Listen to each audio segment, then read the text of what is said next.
کہ صبح سب سے پہلے وہی آ کر دروازہ بجائیں گی۔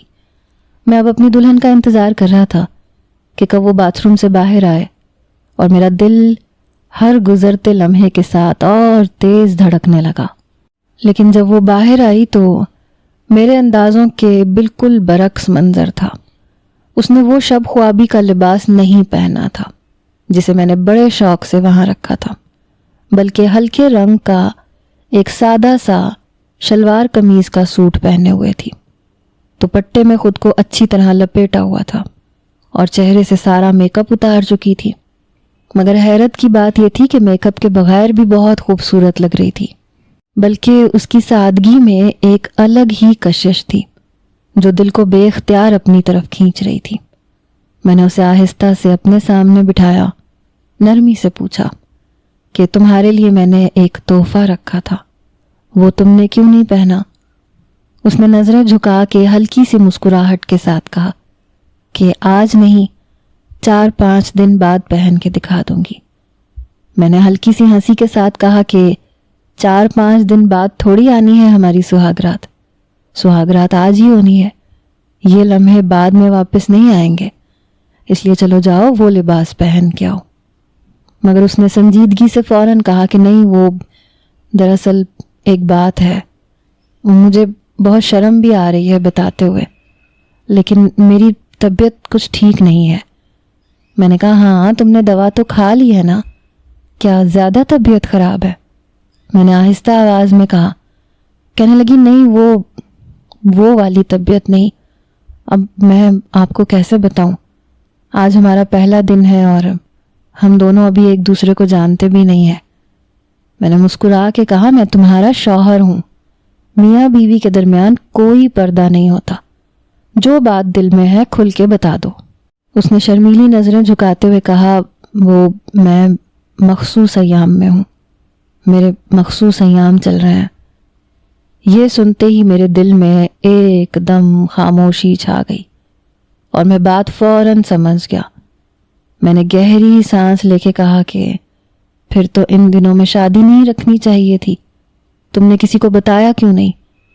اس نے دھیرے سے جواب دیا آپ لوگ شادی کی تاریخ جلدی جلدی مانگ رہے تھے، اور جب دن طے ہوئے اور ہفتے بعد شادی کی بات پکی ہوئی تب تک میں بالکل ٹھیک تھی، لیکن جب میں تیار ہونے کے لیے پارلر جا رہی تھی تو وہاں جاتے وقت مجھے اندازہ ہوا کہ میری طبیعت خراب ہو گئی ہے۔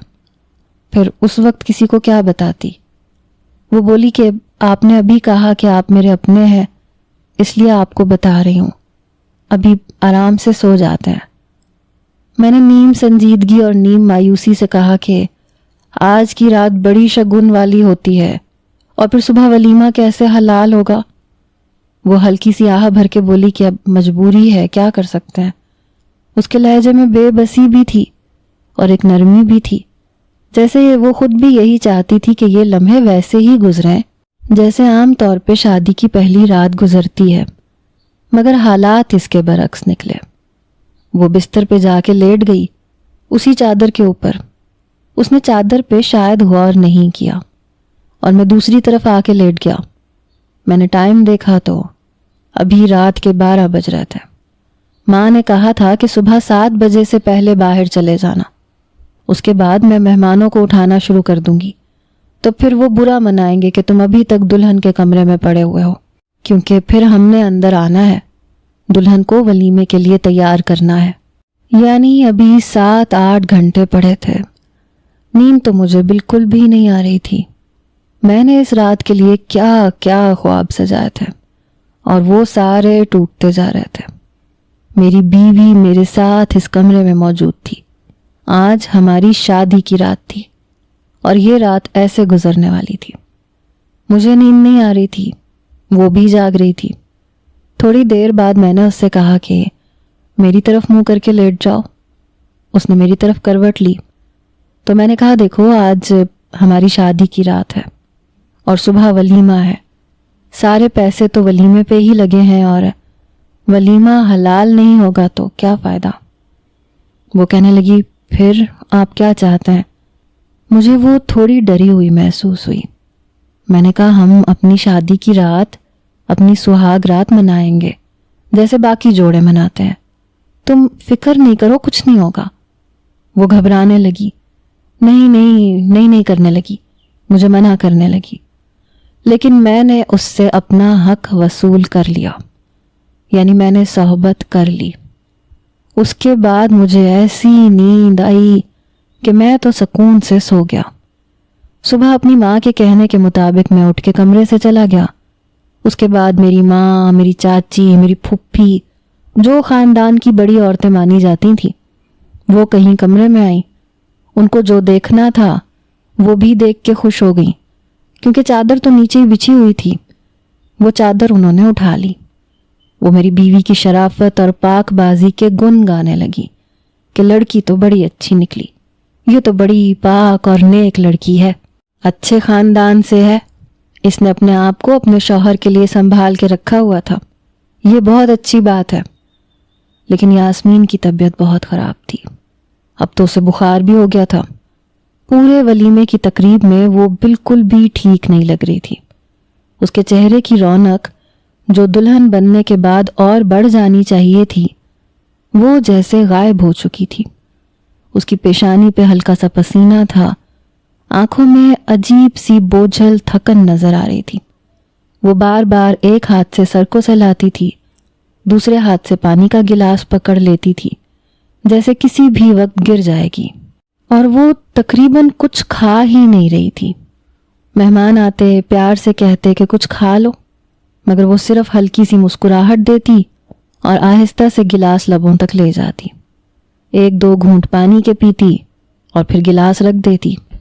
بیٹھتے وقت اس کا جسم جیسے ڈھلک سا جاتا تھا، اٹھنے کے لیے بھی اسے خود کو سہارا دینا پڑ رہا تھا۔ جب کبھی میں اس کی طرف دیکھتا تو میری نظر اس کی آنکھوں میں تیرتے ان چھپے ہوئے آنسوؤں پہ پڑتی، جو شاید وہ سب کے سامنے گرانا نہیں چاہتی تھی، مگر وہ روک بھی نہیں پا رہی تھی۔ کچھ رشتہ دار جو قریب سے گزر رہے تھے، وہ سرگوشی میں کہہ رہے تھے کہ اتنی حسین دلہن کو نظر تو نہیں لگ گئی۔ کوئی کہہ رہا تھا شاید تھکن کی وجہ سے ہے، کوئی کہہ رہا تھا بخار لگ رہا ہے۔ سب کی نظریں اور باتیں ایک طرف، مگر میرا دل عجیب طرح سے گھبرا رہا تھا۔ تقریب ابھی ختم بھی نہیں ہوئی تھی کہ اس کی حالت اور بگڑ گئی۔ اس کا چہرہ اور زرد ہو گیا اور آنکھوں کے نیچے سیاہ حلقے جیسے لمحہ لمحہ گہرے ہوتے جا رہے تھے۔ جب ہم ولیمے کے بعد ہوٹل سے گھر واپس آ رہے تھے تو راستے میں اس نے ہلکی سی کراہ کے ساتھ کہا کہ اس سے برداشت نہیں ہو رہا، فوراً ڈاکٹر کے پاس جائیں۔ ڈاکٹر نے اسے دیکھتے ہی کہا کہ اسے فوراً ڈرپ لگانی پڑے گی، درد کا انجیکشن دینا ہوگا۔ ہم نے اسے بیڈ پہ لٹایا، ڈاکٹر نے ڈرپ لگائی۔ میں ایک طرف کھڑا اسے دیکھ رہا تھا اور ماں دوسری طرف، بار بار ماتھے پہ ہاتھ پھیر کے کہہ رہی تھی، نظر لگ گئی بیچاری کو، نظر لگ گئی ہے۔ 2-3 گھنٹے ہم کلینک میں بیٹھے رہے۔ ڈاکٹر کہتا رہا کہ ابھی اسے تھوڑا اور آرام کرنے دے تاکہ دوا کا اثر ہو جائے۔ اس دوران ماں کی پریشانی کم ہونے کا نام نہیں لے رہی تھی۔ جب تھوڑا اور وقت گزرا اور اس کی حالت ذرا سنبھلی تو ہم اسے گھر لے آئے۔ کمرے میں آ کے میں نے اسے آہستہ سے بیڈ پہ لٹایا، کمرے کی روشنی مدھم کی، اسے پانی پلایا۔ وہ خاموشی سے لیٹی رہی، پھر آہستہ سے بولی، میں نے آپ کو کتنا منع کیا تھا، آپ نے میری بات نہیں مانی۔ میں اس کی آنکھوں میں دیکھ رہا تھا، میں سمجھ گیا کہ اگر میں اس وقت غصے سے یا سختی سے بات کرتا تو یہ رشتہ شروع ہونے سے پہلے ہی ایک دیوار کھڑی کر لیتا۔ اس لیے میں نے نرم لہجے میں کہا کہ اچھا معاف کر دو، میں نے غلطی کی تھی، پہلی رات کا شوق اور بے صبری تھی، اس لیے میں نے سنجیدگی سے نہیں سوچا۔ تم تو میری بیوی ہو، تم کہیں بھاگ کے تھوڑی چلی جاؤ گی، میں اب تمہارا ہمیشہ خیال رکھوں گا۔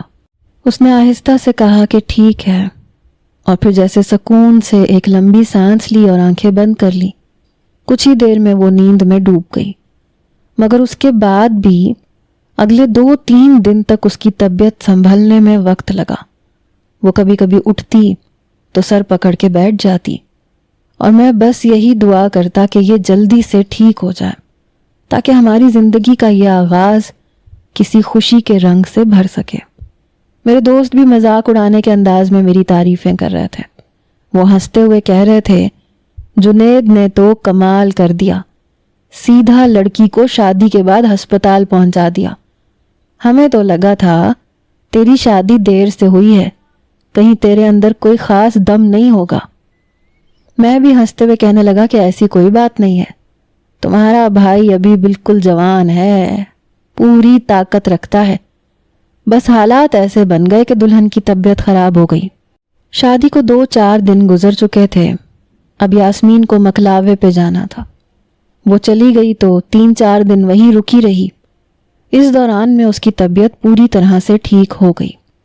جب وہ واپس آئی تو پہلے سے زیادہ تر و تازہ اور خوش نظر آ رہی تھی.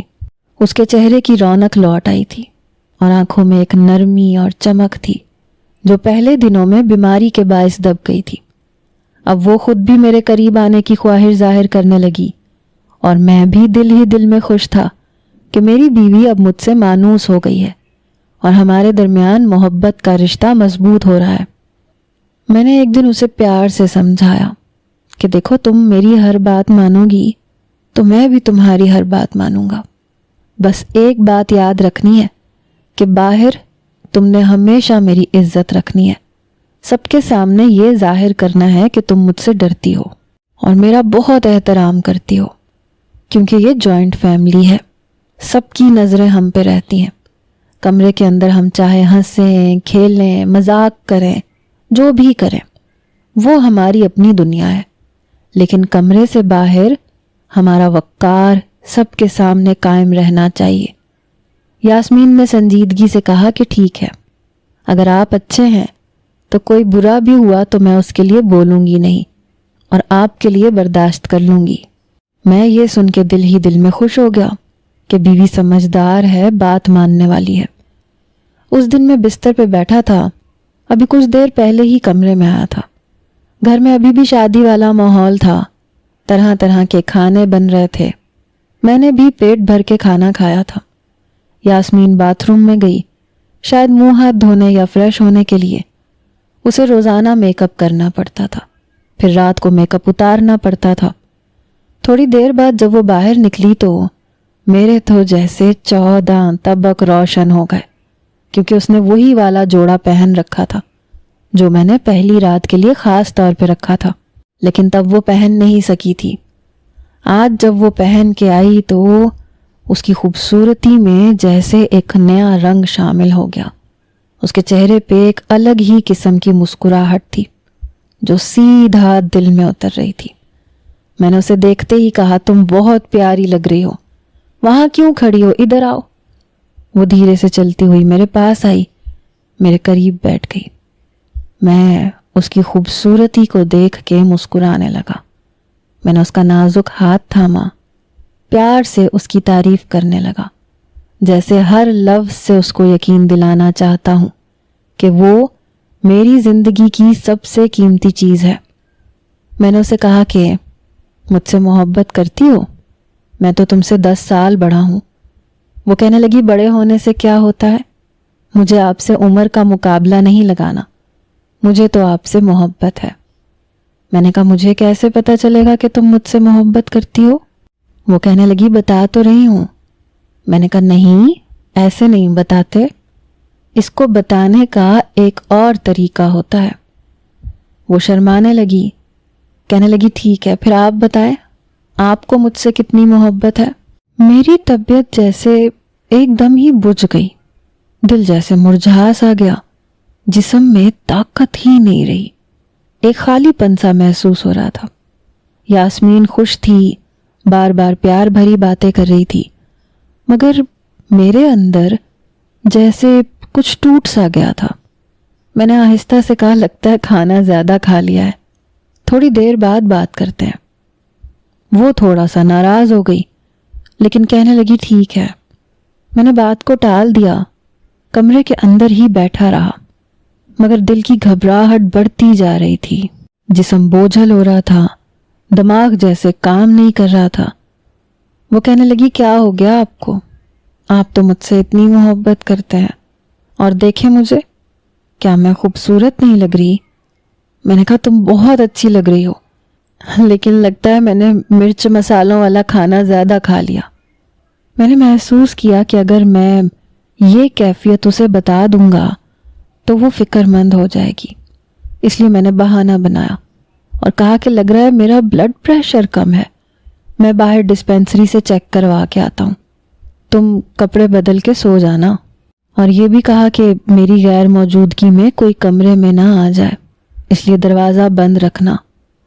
اس نے ہونٹ سکیڑ کے منہ بنایا جیسے کسی بچے سے قیمتی کھلونا چھین لیا جاتا ہے، اور بوجھل آواز میں کہا، یہ کیا بات ہوئی؟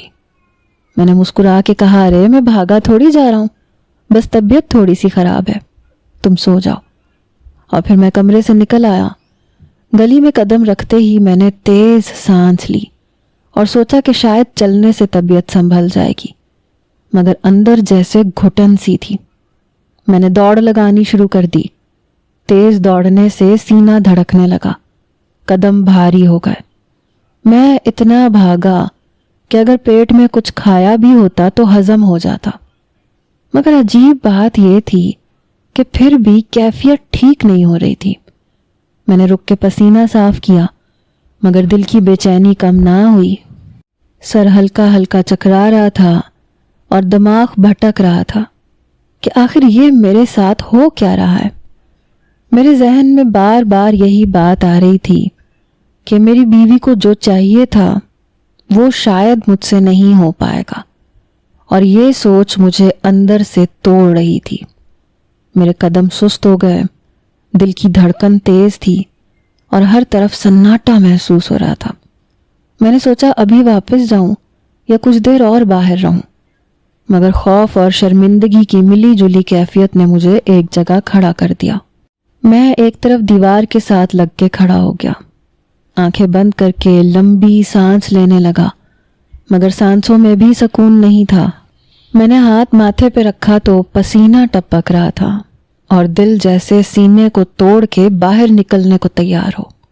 میرا جسم ہلکا سا کانپ رہا تھا اور پاؤں جیسے زمین میں دھنس گئے تھے۔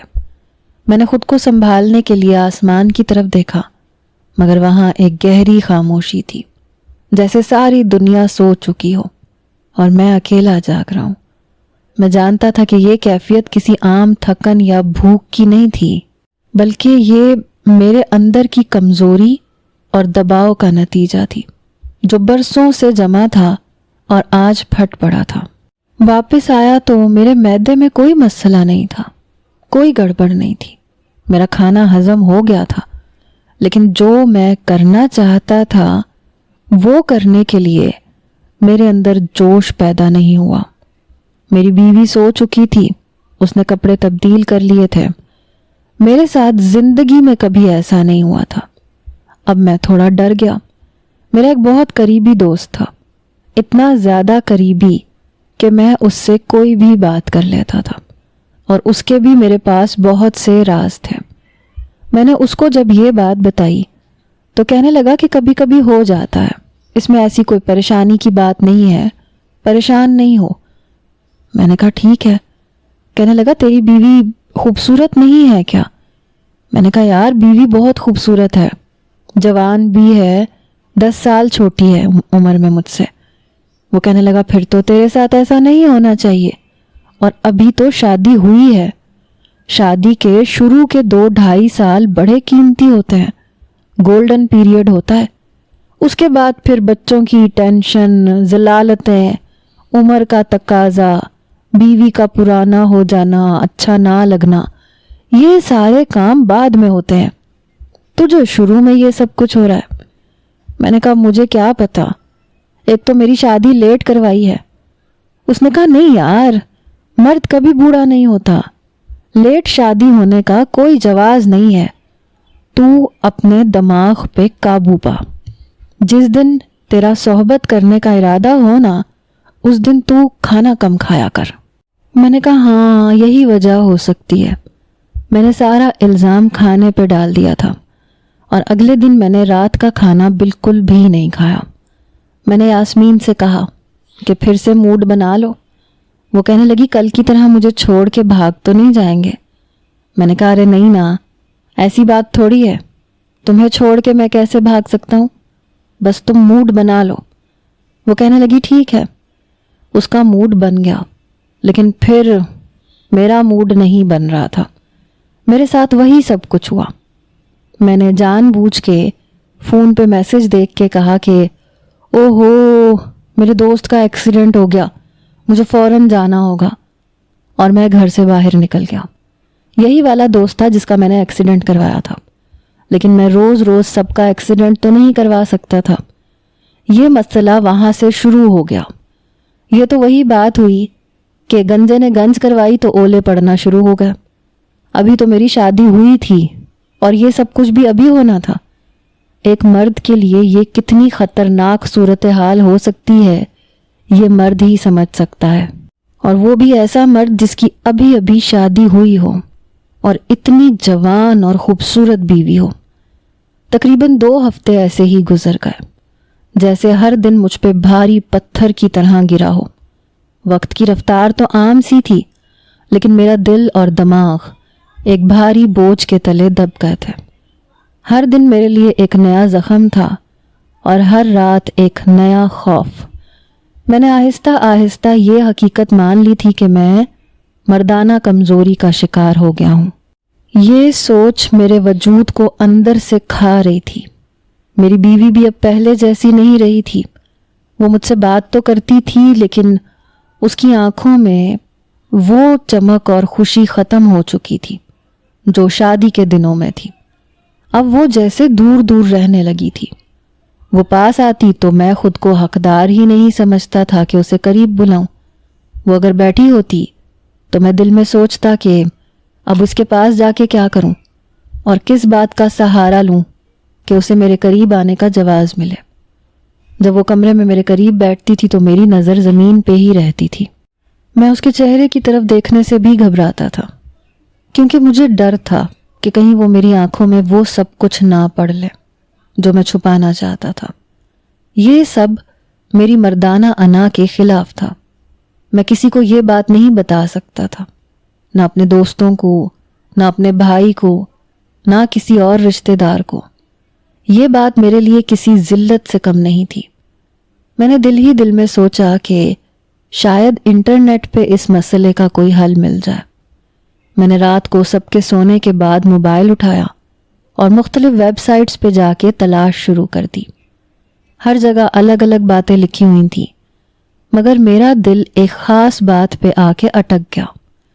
وہاں کچھ لوگوں نے لکھا تھا کہ اگر آپ کی بیوی مخصوص ایام میں ہو اور آپ اس دوران صحبت کر لیں تو مرد کو بعد میں کمزوری کا سامنا کرنا پڑ سکتا ہے۔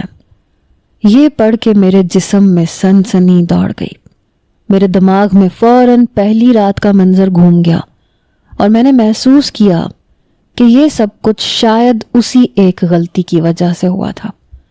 میں نے اپنے بالوں میں ہاتھ ڈال کے سر جھکا لیا اور ایک لمبی سانس لی۔ دل میں ایک عجیب سا بوجھ اتر گیا، جیسے کوئی بھاری پتھر دل پہ رکھا ہو۔ اس خیال نے میرے اندر مزید خوف پیدا کر دیا کہ ایک لمحے کی بے احتیاطی میری پوری زندگی کا روگ بن گئی ہے۔ اب یہ سوچ کے ہی میرا دل ڈوبنے لگتا تھا کہ آگے کیا ہوگا، میں کس طرح سے اس زندگی کو گزاروں گا۔ انٹرنیٹ پہ یہ بھی لکھا ہوا تھا کہ اپنی بیوی سے بات کریں، اس کے ساتھ بہتر تعلقات بنائیں تاکہ ذہنی دباؤ کم ہو اور حالات بہتر ہو سکیں۔ میں نے فیصلہ کیا کہ میں یاسمین کو خوش کرنے کی کوشش کرتا ہوں۔ ایک دن میں نے کہا کہ چلو شاپنگ کرنے چلتے ہیں۔ اس نے حیرانی سے میری طرف دیکھا، جیسے یقین نہ آ رہا ہو کہ میں یہ بات کہہ رہا ہوں، لیکن پھر وہ مسکرا کے تیار ہو گئی۔ ہم بازار گئے، وہاں میں نے اس کے لیے کچھ کپڑے خریدے، کچھ میک اپ کا سامان لیا، کچھ ایسی چیزیں لیں جو اس کی پسند کی تھی۔ یہ سب دیکھ کے اس کے چہرے پہ پرانی سی روشنی واپس آ گئی۔ اس کی آنکھوں میں وہی چمک تھی جو میں نے شادی کے شروع کے دنوں میں دیکھی تھی۔ جب ہم گھر واپس آئے تو وہ خوش تھی، میرے قریب آنے کی خواہش ظاہر کرنے لگی، لیکن میرا حال ایک بجھی ہوئی موم بتی جیسا تھا، جس میں موم تو موجود ہو مگر شعلہ نہ ہو۔ وہ میرے پاس آ کے بیٹھتی تھی، میں اس کی خوشبو محسوس کرتا تھا، لیکن میرے اندر کوئی حرارت پیدا نہیں ہوتی تھی۔ یہ سب میرے لیے اور زیادہ شرمندگی کا باعث بن رہا تھا۔ کچھ دن اسی حالت میں گزر گئے۔ ایک دن شام کے وقت یاسمین نے میرے پاس آ کے کہا، کیا آپ کو کیا ہو گیا ہے؟ کیا کوئی مسئلہ ہے؟ میں نے اس کی طرف دیکھا، کہا نہیں، کوئی مسئلہ نہیں ہے، تم کیوں پوچھ رہی ہو؟ وہ کہنے لگی، میں اس لیے پوچھ رہی ہوں کیونکہ یہ معاملہ صرف آپ کا نہیں ہے، یہ ہم دونوں کا ہے۔ اس کے لہجے میں شک اور فکر دونوں شامل تھے۔ میں نے بات بدلنے کے لیے سخت لہجہ اختیار کیا، کہا کہ تمہارے سر پہ بس یہی بات سوار رہتی ہے، گھر کے کام کرو، جوائنٹ فیملی ہے، یہاں سب کے ساتھ رہنا پڑتا ہے، یہ کوئی اکیلا گھر نہیں ہے کہ ہر وقت یہی چیز سوچتی رہتی ہو۔ وہ میری بات سن کے چپ ہو گئی، لیکن اس کی خاموشی میں دکھ اور سوال دونوں چھپے ہوئے تھے۔ اس کے بعد جب بھی وہ میرے قریب آنے کی بات کرتی تو کہتی کہ اب آپ کا موڈ کیوں نہیں بنتا؟ شادی کی پہلی رات تو آپ نے میرا حال ہی بدل دیا تھا، میں تو سوچ رہی تھی کہ آپ کا تو ہمیشہ ہی زیادہ موڈ ہوا کرے گا۔ اس پہ میں آگے سے کوئی نہ کوئی بہانہ بنا دیتا تھا، کبھی کہتا تھا میں پریشان ہوں، کبھی کہتا کہ آفس میں مسائل ہیں، کبھی پیسوں کی فکر کا ذکر کر دیتا، کبھی کہتا کہ شادی میں بہت خرچہ ہو گیا ہے اس لیے قرض دار پیچھے پڑے ہوئے ہیں۔ میں ان بہانوں سے اسے مطمئن تو کر لیتا تھا، لیکن اپنے دل کو دھوکہ نہیں دے سکتا تھا، کیونکہ میں جانتا تھا کہ اصل میں ان میں سے کوئی بھی بات سچ نہیں تھی۔ اصل مسئلہ میرے وجود کے اندر تھا اور میں خود اس کا سامنا کرنے سے ڈر رہا تھا۔ میری بیوی اب مجھ سے سیدھے بات کرنے کے بجائے اشاروں کنایوں میں بات کرنے لگی۔ شروع میں یہ اشارے نرم اور میٹھے لگتے تھے، لیکن آہستہ آہستہ یہ میرے دل میں تیر کی طرح لگنے لگے۔ ایک دن ہم کچن میں بیٹھے چائے پی رہے تھے کہ اچانک وہ ہنس کے بولی، میرا دل کر رہا ہے تمہارا نام بدل دوں۔ میں نے حیرانی سے پوچھا کہ بھلا میرا نام کیوں بدلنا ہے؟ وہ مسکرا کے بولی کہ میں تو تمہارا نام میگی رکھ دینا چاہتی ہوں۔ میں نے دوبارہ حیران ہو کے پوچھا کہ اس بات کا کیا مطلب ہوا؟ تو ہنستے ہنستے بولی، میگی تو 2 منٹ چلتی ہے لیکن تم تو 2 منٹ بھی نہیں چلتے۔ یہ بات سن کے میرا دل جیسے اندر سے ٹوٹ گیا۔ میں نے بنا کچھ جواب دیے چائے کا گھونٹ لیا، لیکن اندر ہی اندر غصہ اور شرمندگی دونوں مل کے میرے سینے میں دھواں بھرنے لگے۔ پھر ایک دن وہ صحن میں بیٹھی تھی، سامنے ماں کی رکھی ہوئی مرغیاں دانہ چگ رہی تھیں، میں بھی تھوڑا فاصلے پہ کھڑا تھا۔ ماں نے آ کے بیوی کو بتایا کہ ایک مرغی کڑک ہو گئی ہے، مطلب اب وہ انڈے نہیں دے رہی۔ جب ماں وہاں سے چلی گئی تو بیوی نے اچانک میری طرف دیکھا، کہنے لگی لگتا ہے آپ بھی کڑک ہو گئے ہیں۔ یہ سن کے میں کچھ لمحے کے لیے ساکت رہ گیا۔ مجھے سمجھ نہیں آیا وہ مذاق کر رہی ہے یا جان بوجھ کے میرا دل دکھا رہی ہے، لیکن جو بھی تھا یہ جملہ میرے دل پہ سیدھا جا کے لگا اور میری انا کو شدید ٹھیس پہنچی۔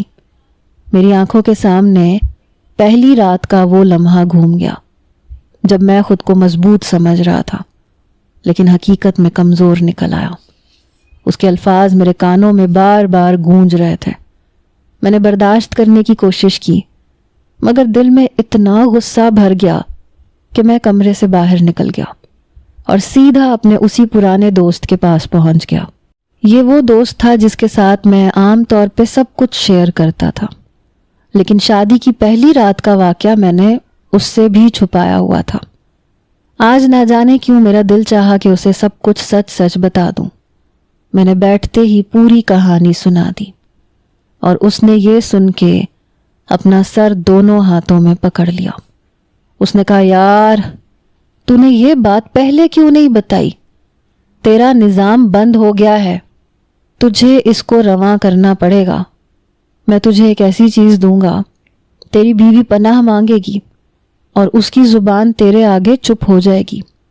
وہ ایسے انداز میں بات کر رہا تھا جیسے میں کوئی پرانا انجن ہوں جو برسوں سے کھڑا ہے اور اب اس کو چلانے کے لیے ایک دھکا دینا ضروری ہے۔ اس نے کہا، ایک بار دھکا لگ گیا تو پھر انجن دھڑا دھڑ چلے گا۔ میں اس کی بات سن کے عجیب سی کیفیت میں چلا گیا، کبھی شرمندگی محسوس کرتا، کبھی امید باندھ لیتا کہ شاید یہ سچ ہو۔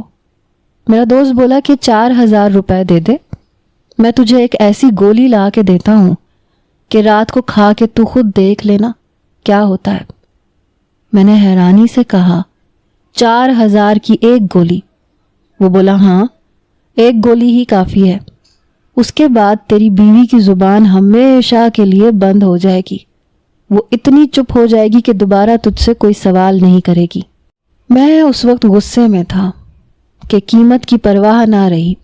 میرے دماغ میں بس یہی تھا کہ اس کی جرت کیسے ہوئی مجھے بار بار تانے دینے کی۔ میں نے فوراً 4,000 روپے نکال کے دے دیے اور گولی لے لی۔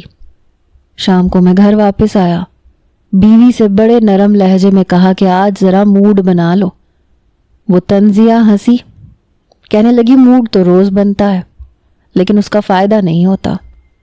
میں نے اسے پیار سے کہا کہ نہیں، آج خاص دن ہے، تم بس تیاری کر لو۔ میرا دل اس وقت بالکل خالی تھا، نہ کوئی جذبہ تھا نہ کوئی حقیقی چاہت، لیکن میں نے مصنوعی نرمی اختیار کی تاکہ وہ مان جائے۔ میں نے اسے کہا کہ تم میری جان ہو، تم میری پیاری بیوی ہو، آج میں تمہیں خوش دیکھنا چاہتا ہوں۔ اس نے میرا لہجہ محسوس کیا، مسکرا کے بولی کہ ٹھیک ہے، اگر تم کہہ رہے ہو تو میں تیار ہو جاتی ہوں۔ اس کی خوشی دیکھ کے میرے اندر بھی کچھ نہ جاگا، لیکن میں نے چپ چاپ وہ گولی نکالی اور پانی کے ساتھ نگل لی۔ اب میرا دماغ صرف ایک ہی خیال میں تھا کہ آج سب کچھ بدل جائے گا اور وہ تمام تانے ہمیشہ کے لیے ختم ہو جائیں گے۔ مرد عورت کی اونچی آواز برداشت نہیں کرتا اور یہ مجھے مردانہ کمزوری کے تانے دے رہی تھی۔ اتنی اجازت اس کو کس نے دی؟ آج میں بہت جوش میں تھا، یہ گولی کا اثر تھا۔ وہ بھی شروع میں تو بہت خوش ہوئی، پھر معافیاں مانگنے لگی۔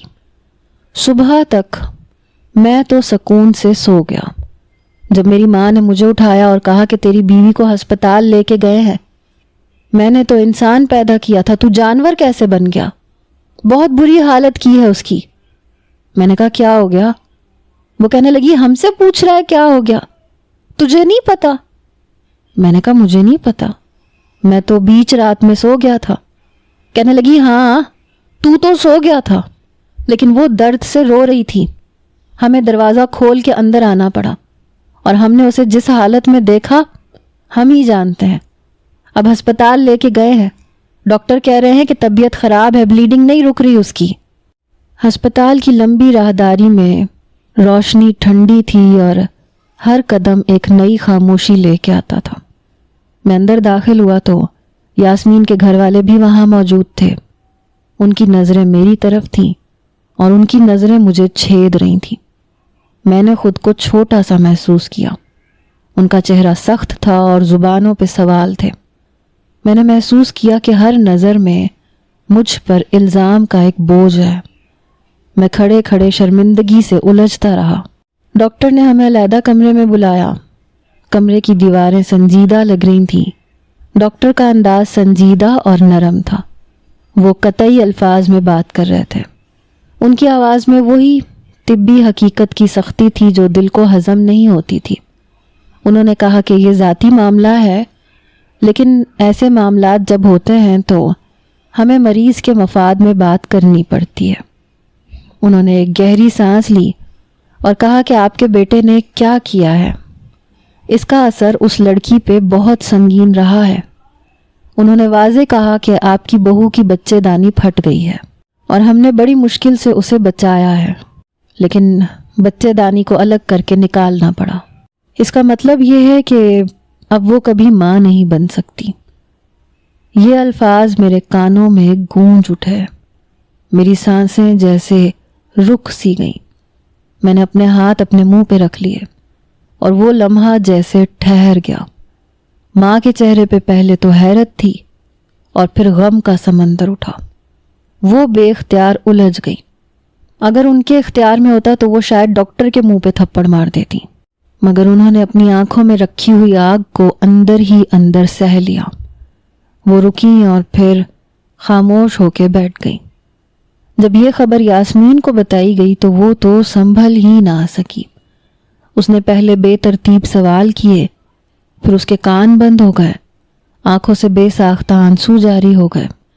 اس کی چیخیں اور رونے کی آوازیں کمرے میں ایک دردناک موسیقی بن کے گھوم گئی۔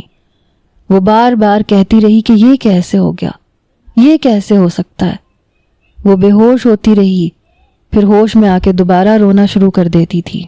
ڈاکٹروں نے اور نرسوں نے اس کا خاص خیال رکھا، مگر ہر بار جب وہ آنکھ کھولتی تو اس کے چہرے پہ وہی خالی پن نظر آتا۔ آپریشن کے بعد کا عرصہ صبر آزما تھا۔ پورا 1 مہینہ وہ ہسپتال میں رہی۔ اس 1 مہینے کا ہر روز کا بل پڑتا تھا اور ہر رات میرے اندر پچھتاوے کی آگ بھڑکتی تھی۔ ماں ہر روز ہسپتال آ کر اسے دیکھتی، واپس آ کے مجھے کہتی کہ مر جایا کر، روزانہ بیوی کی خبر لیا کر۔ وہ میرے قریب آ کے میری کمر تھپ تھپاتی، پھر مجھے سنبھالنے کی کوشش کرتی، مگر آنکھوں میں ان کے بھی غصہ چھلک رہا تھا اور محبت بھی تھی۔ یہ سب کچھ مجھے اندر ہی اندر میرے درد کو بڑھا رہا تھا۔ میں نے یاسمین سے بات کرنے کی کوشش کی، مگر وہ اکثر خاموش رہتی تھی۔ اس کی زبان پہ شاید غصہ تھا یا شاید ختم شدہ امید کا بوجھ۔ وہ جواب نہیں دیتی تھی۔ کبھی وہ صرف میرے سامنے بیٹھی رہتی اور آہوں بھری ہوا کی طرح دکھ میں ڈوبی رہتی۔ دنوں میں اس نے مجھ سے ناراضگی کا اظہار کیا، مگر معافی آسانی سے نہیں ملی۔ میں سمجھتا تھا کہ میں نے اس کی زندگی کی سب سے قیمتی چیز چھین لی۔ اس احساس نے مجھے اندر سے کھوکھلا کر دیا۔ آخر کار ہم اسے گھر منتقل کر سکے۔ اس کا جسم کمزور تھا، دل ٹوٹا ہوا تھا۔ ڈاکٹر نے واضح ہدایت دی تھی کہ 1 سال تک کوئی بھاری کام نہیں کرنا اور ابتدائی کچھ ماہ مکمل آرام کی ضرورت ہے۔ میں نے دل میں قسم کھا لی تھی کہ میں اس کا خیال رکھوں گا۔ ماں نے پوری طرح اس کی دیکھ بھال سنبھال لی۔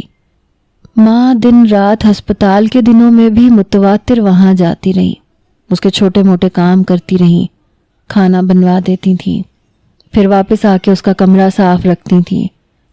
اس سے برتن یا کپڑے نہیں دھلواتی تھیں تاکہ کہیں وہ جلدی تھک کے گر نہ جائے۔ مہینوں نے صورت بدلی، مگر دلوں کے زخم آہستہ آہستہ بھرے، مگر پوری طرح نہیں بھرے۔ 6 ماہ گزر گئے۔ میں اور یاسمین ایک دوسرے کے قریب آ رہے تھے، مگر فاصلے کی لکیر ابھی تک برقرار تھی۔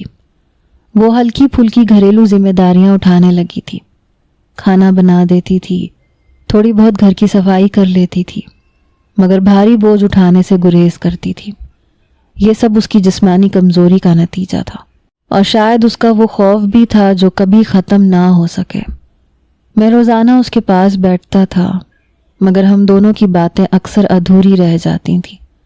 وہ کبھی کبھار مجھ سے آنکھ ملاتی، لیکن فوراً اپنا چہرہ موڑ لیتی۔ کبھی وہ ہاتھ پکڑ لیتی، لیکن وہ گرم جوشی نہیں ہوتی تھی جو شادی کے آغاز میں ہوتی تھی۔ میں نے بار بار کوشش کی کہ اسے پیار دوں، مگر وہ مجھے مکمل طور پہ اپنی طرف آنے نہ دے سکی۔ شاید وہ مجھے معاف نہیں کر پائی، یا شاید وہ اندر سے ٹوٹ کے خود کو سنبھال رہی تھی۔ گھر کے لوگ ہمیں دیکھ کے سرگوشیاں کرتے تھے، مگر ہم نے ان کی باتوں پہ توجہ نہ دی۔ ماں نے کہا کہ وقت علاج کرے گا۔ میں نے دل میں کہا کہ شاید وقت کے ساتھ دن بدل جائیں، مگر راتوں میں جب مدھم روشنی ہوتی ہے تو مجھے اپنی غلطی کی گہرائی کا احساس بار بار جگاتا تھا، اور میں خود کو معاف نہیں کر پاتا تھا۔ میں نے سوچا کہ میں نے اپنی بیوی کی امیدوں کو توڑ دیا۔ اب اس کی زندگی میں واپسی کے لیے صبر اور محبت دونوں کی ضرورت ہے، مگر سوال یہ تھا کہ کیا میری محبت اور کیا میرا صبر اس کے زخم کو بھر سکیں گے، یا یہ نشان ہمیشہ باقی رہیں گے۔ اس دن شام کا وقت تھا۔ ماں صوفے پہ ٹانگیں سیدھے کیے بیٹھی تھیں۔ میں آہستہ آہستہ ان کی پنڈلیوں پہ ہاتھ پھیر رہا تھا، دبا رہا تھا۔ کمرے میں ہلکی سی روشنی تھی، پنکھے کی آواز گونج رہی تھی۔ میں نے موقع دیکھ کے ایک بات چھیڑ دی۔ جو کافی عرصے سے میرے دل میں چل رہی تھی۔ میں نے کہا ماں، یہ یاسمین تو اب کسی کام کی نہیں رہی، بس گھر کے کام کر لیتی ہے، بچے تو اس سے پیدا نہیں ہو سکتے، ایک کام کریں میری دوسری شادی کروا دیں، میں اسے نہیں چھوڑوں گا، یہ بھی گھر میں ہی رہے گی، لیکن نسل بھی تو آگے بڑھانی ہے نا اس خاندان کی۔ یہ بات میں نے عام سے انداز میں کہی تھی، جیسے کوئی روز مرہ کی تجویز ہو۔ میری بات سنتے ہی میری ماں کا چہرہ اچانک سخت ہو گیا، ان کے ماتھے پہ بل پڑ گئے، آنکھوں میں ایسی چمک آئی جیسے اندر آگ بھڑک اٹھی ہو۔ وہ ایک دم سیدھی ہو کے بیٹھ گئی، پھر کچھ سوچے سمجھے بغیر انہوں نے ہاتھ اٹھایا اور زور سے میرے گال پہ ایک تھپڑ دے مارا۔ تھپڑ کی آواز کمرے میں گونجی۔ میں چند لمحے ساکت بیٹھا رہا، حیران بھی تھا، شرمندہ بھی تھا۔ ماں نے غصے سے کانپتی ہوئی آواز میں کہا، تیرے جیسی اولاد کی نسل نہیں بڑھانی مجھے، اور نسل تو تیرے بھائی نے بڑھا دی ہے اس خاندان کی، اس کی بیوی نے 2 بیٹے پیدا کر کے دے دیے ہیں، تو اس بات کو یہیں ختم کر دے۔ ان کے الفاظ چاقو کی طرح میرے کانوں میں گھس رہے تھے۔ ماں نے رکنے کا نام نہیں لیا۔ وہ کہنے لگی، دوسری شادی کروا کے ایک اور لڑکی کی زندگی برباد کرے گا؟ جو ظلم تو نے یاسمین کے ساتھ کیا ہے وہ کم ہے کیا؟ اب کسی اور پہ بھی وہی کرنا چاہتا ہے؟ میں تیری کوئی دوسری شادی نہیں کرواؤں گی، اسی کے ساتھ گزارا کرنا ہے تجھے، اور کل سے اگر تو نے اسے باتیں سنائی یا اس پہ ہاتھ اٹھایا یا کوئی ایسی حرکت کی تو یاد رکھ، میں تیری اس سے بھی طلاق کروا دوں گی، اور دوسری شادی کا تو سوال ہی پیدا نہیں ہوتا۔ میں ماں کو دیکھتا رہ گیا۔ یہ الفاظ کسی ماں کے نہیں بلکہ ایک ایسی عورت کے لگ رہے تھے جو کسی کے حق میں انصاف کی دیوار بن کے کھڑی ہو گئی تھی۔ مجھے اس وقت یہ لگا جیسے وہ میرا ساتھ دینے کے بجائے اس لڑکی کا سہارا بن گئی ہے۔ میں اندر سے جھنجھلا بھی گیا، لیکن ماں کے اس انداز نے میرے دل پہ اثر بھی کیا۔ میں خاموش ہو گیا، سر جھکا لیا۔ اس دن کے بعد میں نے کبھی دوبارہ دوسری شادی کا ذکر نہیں کیا۔ آج بھی میری زندگی یاسمین کے ساتھ ہی گزر رہی ہے، اس کا رویہ بدلا نہیں ہے، وہ ایک روبوٹ کی طرح زندگی گزار رہی ہے، نہ ہنستی ہے، نہ بولتی ہے، نہ مجھ سے ڈھنگ سے بات کرتی ہے۔ صبح اٹھتی ہے، گھر کے کام کرتی ہے، کھانا بناتی ہے، صفائی کرتی ہے، کپڑے دھوتی ہے، پھر اپنے کمرے میں جا کے خاموش بیٹھ جاتی ہے۔ وہ اپنی ذمہ داریاں پوری کر دیتی ہے، لیکن بیوی کے طور پہ وہ جیسے کہیں کھو گئی ہے۔ اس کی آنکھوں میں وہ زندگی نہیں ہے جو کبھی میں نے دیکھی تھی، اور میں بھی بس اب اس خاموشی کا حصہ بن چکا ہوں۔ میری حالت اب اس گھر میں ایک ایسے شخص کی ہے جس کی کوئی عزت باقی نہیں رہی۔ ماں جب بھی میری طرف دیکھتی ہیں تو ان کی آنکھوں میں ایک عجیب سی سختی اور مایوسی نظر آتی، جیسے وہ مجھے اپنا بیٹا نہیں بلکہ کسی غلطی کی صورت میں دیکھتی ہے۔ اور جب کوئی مہمان یا رشتہ دار گھر میں آتا تو میں کوشش کرتا کہ وہ سب عام طریقے سے بات کریں، مگر ماں کسی سے کچھ چھپاتی نہیں تھی، بلکہ صاف صاف کہہ دیتی تھی کہ یہ سب جنید کا کیا دھرا ہے۔ اس ایک جملے میں میرا سارا وجود نیچے ہو جاتا تھا، میں جیسے کھڑے کھڑے زمین میں دھنس جاتا تھا۔ کبھی کوئی مہربانی جتانے کی کوشش کرتا، ماں کو کہتا کہ آپ اس بات کو چھوڑیں، بھول جائیں سب کچھ، لیکن ماں ایسی کسی بھی ہمدردی کو فوراً چپ کروا دیتی اور کہتی کہ یہ بھولنے والی بات نہیں ہے، اس نے ایک عورت کی زندگی برباد کی ہے، اور اب یہ اس کے کفارے کے بغیر کیسے آزاد ہو سکتا ہے۔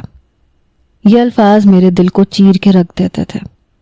میں خاموش بیٹھا رہتا تھا، جیسے میرے پاس اپنی صفائی میں کہنے کو کچھ ہو ہی نہیں۔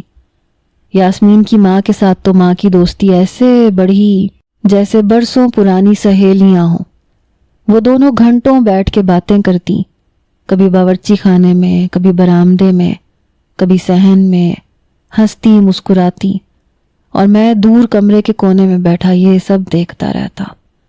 ان کی باتوں میں اکثر میرا ذکر بھی ہوتا جو ہنسی میں لپٹا ہوا ہوتا، مگر میرے لیے وہ ہر جملہ تیر کی طرح دل میں لگتا۔ یاسمین کی ماں بھی مجھ سے ایسے ملتی جیسے میں کوئی اجنبی ہوں اور اس کی بیٹی کی زندگی میں بس ایک سزا کے طور پہ موجود ہوں۔ ماں کی یہ قربت اور میری یہ تنہائی دن بدن بڑھتی جا رہی تھی۔ اور میں اپنے ہی گھر میں پرایا محسوس کرنے لگا تھا۔